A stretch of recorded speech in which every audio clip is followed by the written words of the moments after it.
Hello बच्चों, तो इस वीडियो में हम देखने वाले वेक्टर का इंट्रोडक्शन एंड वेक्टर्स के सम बेसिक कंसेप्ट्स। ठीक है, तो वेक्टर जो है वो क्या है, वेक्टर का यूज कहाँ पे है, ये सब हम डिटेल्स में जानने वाले हैं। तो देखो, आपने फिजिक्स एंड मैथमेटिक्स में वेक्टर एंड स्केलर क्वांटिटीज के बारे में सुना होगा। तो स्केलर क्या रहता है? स्केलर मीन्स उसमें सिर्फ मैग्नीट्यूड रहता है, जैसे कि लेंथ, वेट, मास, ये हुआ scalar quantities. And what is vector? तो वेक्टर क्वांटिटीज जो रहते हैं उसमें डायरेक्शंस भी रहता है एंड मैग्नीट्यूड भी रहता है, तो उसे हम बोलते हैं वेक्टर क्वांटिटी। ठीक है, जैसे डिस्प्लेसमेंट, वेलोसिटी, एक्सेलरेशन, इसमें डायरेक्शन भी रहती है एंड उसका मैग्नीट्यूड भी रहता है, तो उसे हम बोलते हैं वेक्टर क्वांटिटी। ठीक है, तो स्केलर एंड वेक्टर में ये डिफरेंस है, स्केलर में सिर्फ मैग्नीट्यूड रहता है एंड वेक्टर में मैग्नीट्यूड एज वेल एज उसकी डायरेक्शन रहती है। ठीक है, तो अभी हम जो ये वेक्टर पढ़ने वाले, इसका यूज कहाँ पे होता है? तो देखो, नेविगेशन में जो एयरप्लेन्स की ट्रैफिक कंट्रोल करने के लिए वेक्टर का यूज़ होता है। ठीक है, कंप्यूटर साइंस में वेक्टर का यूज़ होता है, ग्राफिक्स में वेक्टर का यूज़ होता है, बहुत सारे गेम्स है वहाँ पे भी वेक्टर का यूज़ होता है। ठीक है, तो ऐसे बहुत सारे फील्ड है जहाँ पे वेक्टर का यूज़ होता है। तो जैसे आप हायर स्टडीज़ करेंगे तो आपको पता चलेगा कि इन सब चीज़ों में वेक्टर का यूज कैसे होता है। तो वन बाय वन हम सभी कंसेप्ट क्लियर करेंगे। तो अभी हम देख रहे हैं इंट्रोडक्शन ऑफ वेक्टर। तो अभी हमने देखा कि वेक्टर क्या रहता है, vector magnitude and direction both represent करता है। तो देखो, यहाँ पे एक वेक्टर गिवन है, वेक्टर को हम ऐसे डायरेक्टेड लाइन सेगमेंट से डिनोट करते हैं। ठीक है, ऐसे डायरेक्टेड लाइन सेगमेंट से हम वेक्टर को डिनोट करते हैं, मतलब वो डायरेक्शंस भी शो करता है, उसकी कुछ लेंथ भी रहती है। तो वेक्टर का एक इनिशियल पॉइंट रहेगा, तो यहाँ पे हम देख सकते हैं this is initial point, initial point of this vector. ये वेक्टर है, ये ब्लू में दिख रहा है, ये वेक्टर है, उसका ये इनिशियल पॉइंट है। एंड वेक्टर जहाँ पे एंड हो रहा है उसको बोलते हैं हम टर्मिनेटिंग पॉइंट। ठीक है, टर्मिनेटिंग पॉइंट, तो ये हुआ terminating point of vector. This is vector. Vector जहाँ से स्टार्ट हो रहा है उसे बोलेंगे हम initial point of vector. Vector जहाँ पे एंड हो रहा है उसे बोलेंगे हम terminating point of this vector. ठीक है, इसको हम टेल भी बोलते हैं, इसको हम हेड भी बोलते हैं। तो ये अभी जिस डायरेक्शन को शो कर रहा है, इसको शो कर रहा है, तो ये हुई इस वेक्टर की डायरेक्शन। ठीक है, एंड इस वेक्टर की जितनी लेंथ रहेगी, इस वेक्टर की जितनी लेंथ या साइज रहेगी, उसको बोलते हैं हम मैग्नीट्यूड। मैग्नीट्यूड मतलब क्या? लेंथ और साइज ऑफ दिस वेक्टर। ठीक है, तो इस तरह से ये रहता है रिप्रेजेंटेशन ऑफ वेक्टर। इस तरह से हम वेक्टर को रिप्रेजेंट करते हैं। तो डिटेल में वन बाय वन हम सभी चीजें जानेंगे। देखो, तो वेक्टर जो है उसको हम बार से डिनोट करते हैं, बार। ठीक है, अगर कोई अल्फ़ाबेट से उसके ऊपर बार दिया हमने, तो ये हुआ vector A bar, vector B bar, vector C bar. अगर कोई वेक्टर रहता है तो उसे हम किसी स्मॉल अल्फ़ाबेट से, अगर उसका initial point and terminating point, initial point and terminating point given नहीं है, तो किसी स्मॉल अल्फ़ाबेट से उसके ऊपर बार देने के बाद उसे ऐसे हम डिनोट कर सकते हैं, vector. This is vector A bar, this is vector B bar. तो इस तरह से हम वेक्टर को डिनोट कर सकते हैं, वेक्टर को रिप्रेजेंट कर सकते हैं। ठीक है, तो आगे देखते हैं मैग्नीट्यूड ऑफ वेक्टर। तो देखो, अभी यहाँ पे हमने देखा कि इस तरह से हम वेक्टर को रिप्रेजेंट कर सकते हैं। अगर वेक्टर का initial and terminating point given नहीं है तो उसे हम ए बार, बी बार, सी बार से डिनोट कर सकते। बट अगर आपको वेक्टर का initial point and terminating point given रहता है, आपको वेक्टर का initial point and terminating point given रहता है, तो इस वेक्टर को आप कैसे रिप्रेजेंट करेंगे? तो ये जो रहता है इनिशियल पॉइंट इनटू ये टर्मिनेटिंग पॉइंट और उसके ऊपर बार, ठीक है। तो ये इनिशियल पॉइंट एंड ये टर्मिनेटिंग पॉइंट एंड उसके ऊपर बार, तो ये हुआ A B bar. A B bar is this vector, A B bar जो है वो ये वेक्टर है। तो इस तरह से अगर हमें initial and terminating point given है तो इस तरह से हम वेक्टर को नेमिंग करते हैं, ठीक है। तो इसके बाद हमें देखना है मैग्नीट्यूड ऑफ वेक्टर। तो देखो वेक्टर में मैग्नीट्यूड एंड डायरेक्शन रहती है, ये आपको पता है। तो मैग्नीट्यूड ऑफ वेक्टर मतलब क्या? तो जो भी वेक्टर रहता है, ठीक है, जो भी ये वेक्टर रहेगा, जो भी ये वेक्टर रहेगा, इस वेक्टर की लेंथ मतलब उसका मैग्नीट्यूड, इस वेक्टर की लेंथ मतलब उसका मैग्नीट्यूड। अगर ये वेक्टर सपोज ए बार है, तो इस वेक्टर का मैग्नीट्यूड कैसे फाइंड आउट करते हैं हमें इतनी लेंथ पता होनी चाहिए, तभी हम उसका मैग्नीट्यूड जो है वो पता कर सकते हैं। मैग्नीट्यूड मतलब लेंथ। तो ये जो है मैग्नीट्यूड को हम ऐसे डिनोट करते हैं, ठीक है। तो this is magnitude of vector. ये क्या हुआ? मैग्नीट्यूड हुआ किसका? वेक्टर का।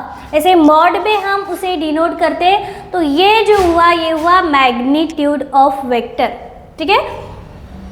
तो अगर आपको ए बार गिवन है तो उसका मैग्नीट्यूड रहेगा मॉड ऑफ ए बार, ठीक है।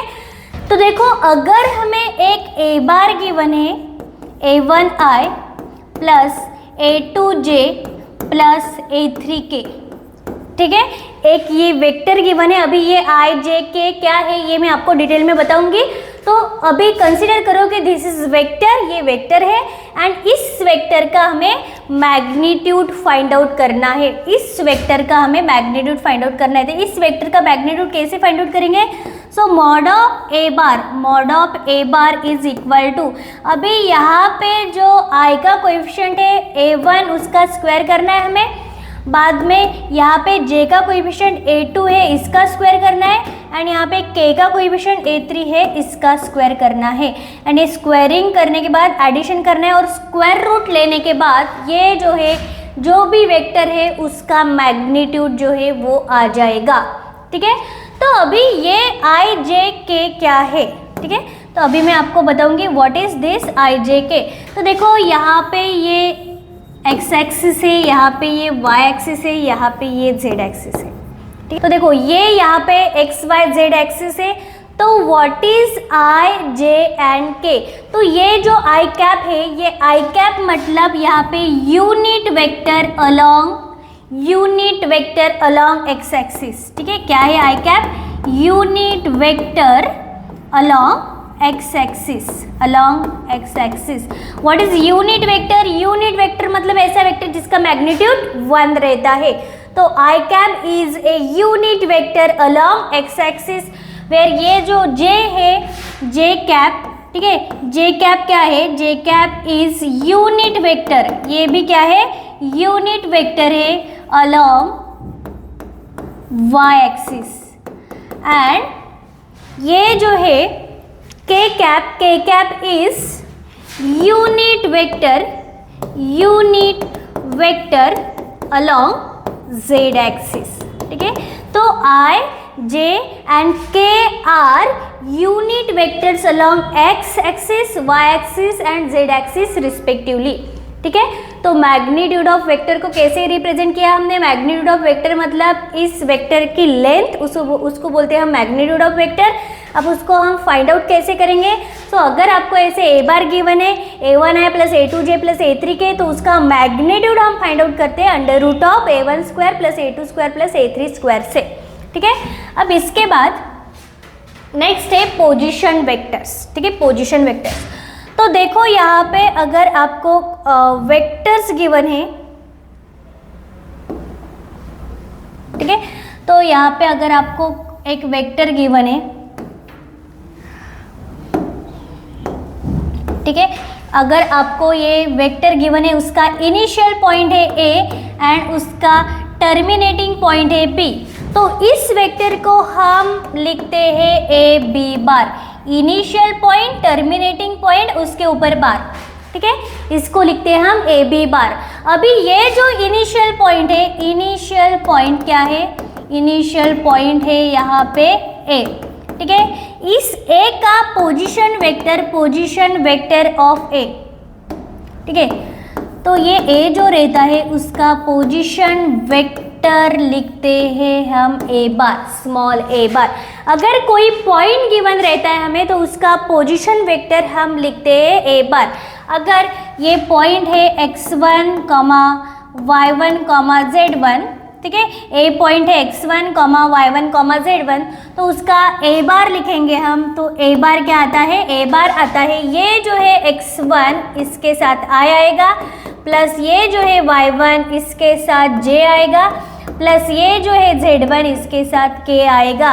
i, j, k are unit vectors along x axis, y axis and z axis, ठीक है। इसके बाद ये b जो है, ये b इसको बोलते हैं हम टर्मिनेटिंग पॉइंट, ठीक है, ये क्या है, terminating point of vector, terminating point of vector. And terminating point क्या है, टर्मिनेटिंग पॉइंट है बी। ये वेक्टर जहाँ पे एंड हो रहा है वो पॉइंट मतलब terminating point, and terminating point is B. तो ये जो टर्मिनेटिंग पॉइंट है बी, इसका हम पोजीशन वेक्टर लिख सकते हैं। पोजीशन वेक्टर को हम ऐसे p डॉट बी से भी लिखते हैं, पोजीशन वेक्टर ऑफ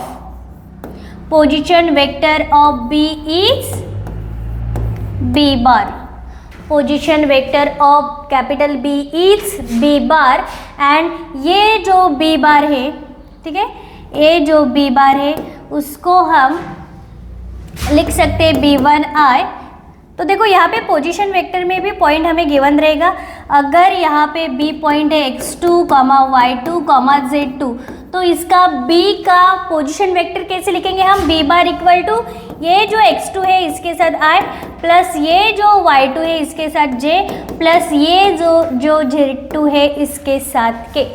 तो इस तरह से हम वेक्टर्स के पोजीशन वेक्टर्स लिख सकते हैं, ठीक है। अगर hamaरे पास a एंड b पॉइंट्स है तो उसका पोजीशन वेक्टर रहेगा ए बी बार, ठीक है। ये जो लाइन सेगमेंट है,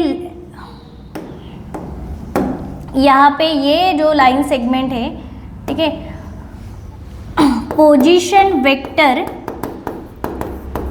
of line segment, position vector of line segment, यहाँ पे लाइन सेगमेंट कौन सा है, यहाँ पे लाइन सेगमेंट है ए बी।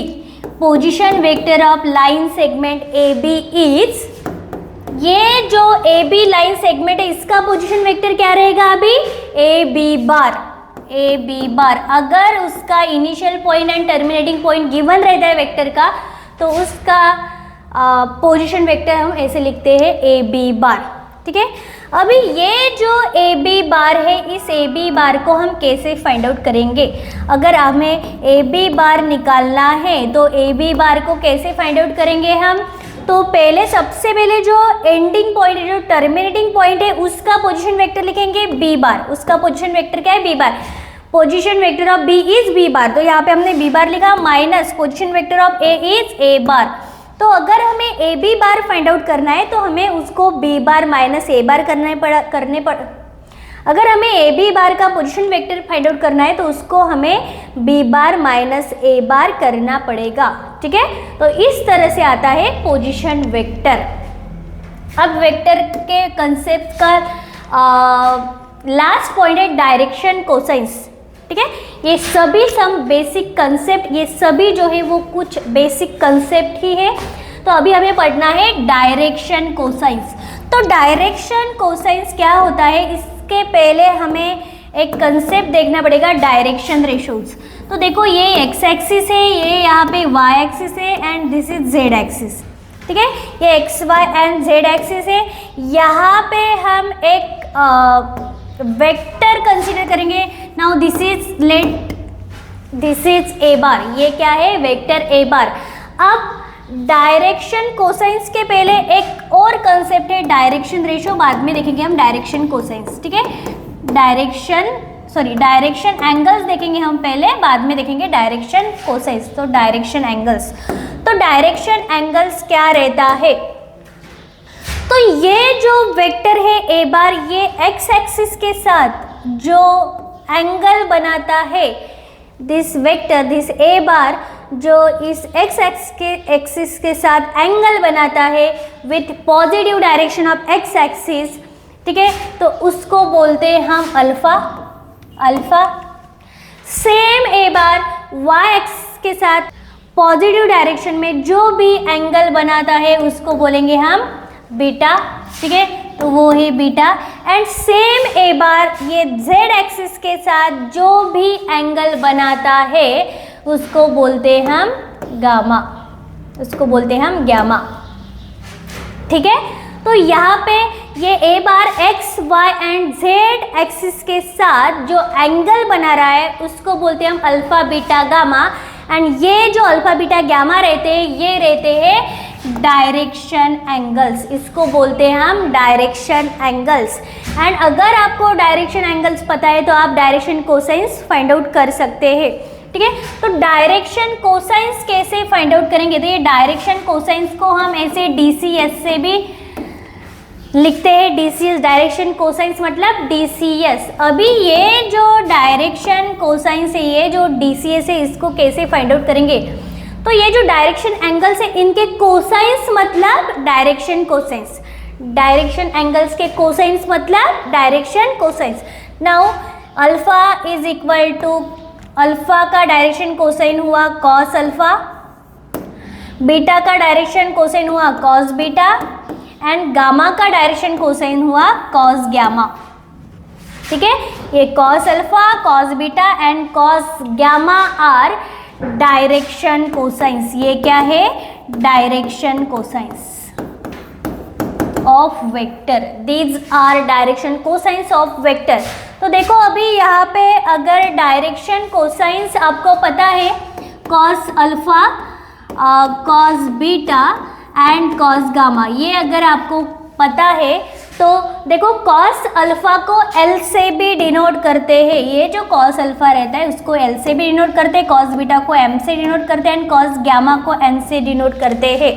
मतलब ये जो डायरेक्शन कोसाइंस है इनको एल कॉमा एन से हम डिनोट करते हैं डायरेक्शन कोसाइंस को।